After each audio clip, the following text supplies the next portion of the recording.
కేసీఆర్ కుమార్తె కవితకు మళ్లీ నిరాశ మిగిలింది. ఈసారి కవితకు బెయిల్ కన్ఫర్మ్ గా వస్తుందని బీఆర్ఎస్ శ్రేణులు భావించారు. కవిత సోదరుడు కేటీఆర్ కూడా ఢిల్లీ టూర్ తర్వాత చాలా నమ్మకంగా బెయిల్ వస్తుందని చెప్పారు. ఢిల్లీ లిక్కర్ కేసులో ఏటుగా ఉన్న మనీష్ సిసోడియాకు బెయిల్ రావడంతో 12వ నిందితురాలైన కవితకు కూడా ఖచ్చితంగా ఊరట లభిస్తుందని గులాబీ శ్రేణులు ఆశలు పెట్టుకున్నాయి. అయితే బెయిల్ పిటిషన్ను విచారించిన ధర్మాసనం తదుపరి విచారణను మరో వారం రోజులకు వాయిదా వేసింది. క్రమంలో ఈడీ కుట్రపూరిత వైఖరి వల్లే కవితకు అన్యాయం జరిగిందని బీఆర్ఎస్ వర్గాలు మండిపడుతున్నాయి.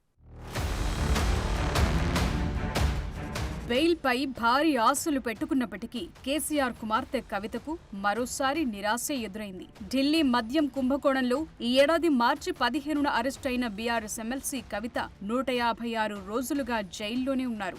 ఆమె బెయిల్ కోసం అనేక కారణాలతో వేసిన పిటిషన్లను ఇటు రౌస్ అవెన్యూ కోర్టు, అటు ఢిల్లీ హైకోర్టు తిరస్కరించాయి. ఆమెకు బెయిల్ ఇస్తే సాక్ష్యాలు తారుమారు చేసే అవకాశం ఉందని దర్యాప్తు సంస్థలైన సిబిఐ, ఈడీ వాదిస్తున్నాయి. దాంతో ఆమె ఇప్పటి వరకు చేసిన బెయిల్ ప్రయత్నాలన్నీ విఫలమయ్యాయి.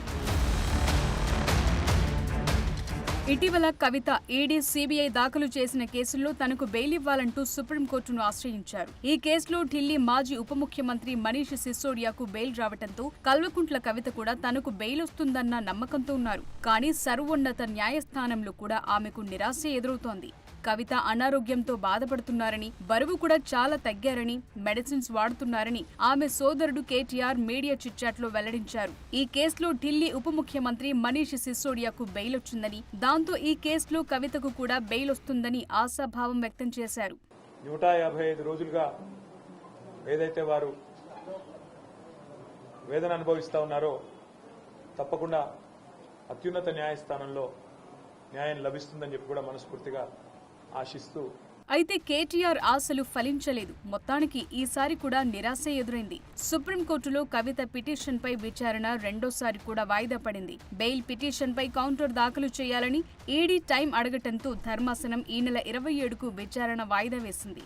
కవిత ఒక మహిళా ప్రజాప్రతినిధి, ఎమ్మెల్సీగా ఉన్నారు. విచారణ పేరుతో ఆమెను ఇంకెంతకాలం జైల్లో ఉంచుతారని కవిత తరపు న్యాయవాది రోహత్గి వాదించారు. ఇప్పటికే ఈ కేసులో మనీష్ సిసోడియాకు ఊరట లభించిందని, కవితకు కూడా బెయిల్ మంజూరు చేయాలని ఆయన కోర్టును అభ్యర్థించారు. అయినా ప్రయోజనం లేకుండా పోయింది. ఈడీ, సిబిఐలు నమోదు చేసిన కేసుల్లో మధ్యంతర బెయిల్ ఇవ్వాలని కోరుతూ ఈ నెల 8న కవిత సుప్రీంకోర్టును ఆశ్రయించారు.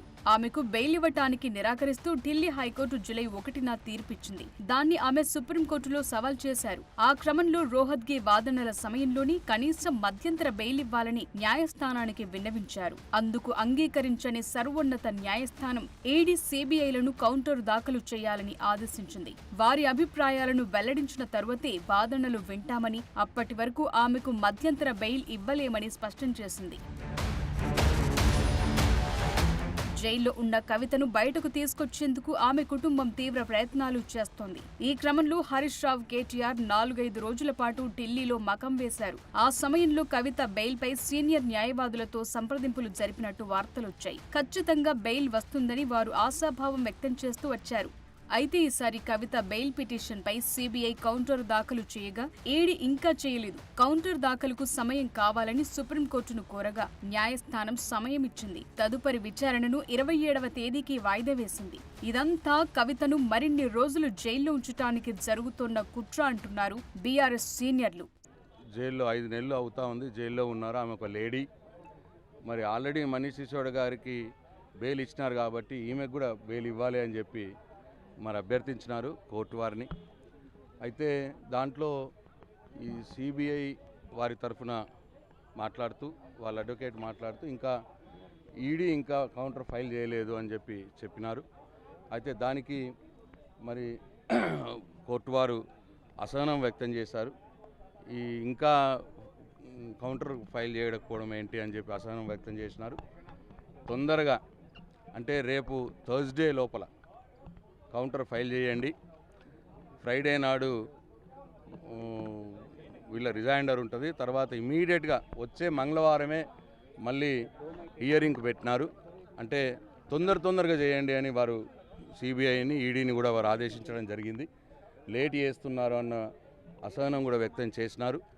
కాబట్టి నెక్స్ట్ వీక్ మంగళవారం నాడు హియరింగ్ ఉంటుంది.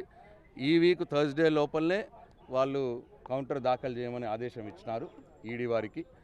కాబట్టి మాకు పూర్తి నమ్మకం ఉన్నది న్యాయ వ్యవస్థ మీద. కవిత గారు కడిగిన ముచ్చంలా బయటకు వస్తారని నమ్మకం ఉంది. సుప్రీంకోర్టులో కవితకు మధ్యంతర బెయిల్ వస్తుందని బీఆర్ఎస్ నాయకులు భారీ ఆశలు పెట్టుకున్నారు. మరి వచ్చే వాయిదాలు అయినా వారి ఆశలు ఫలిస్తాయో లేదో చూడాలి.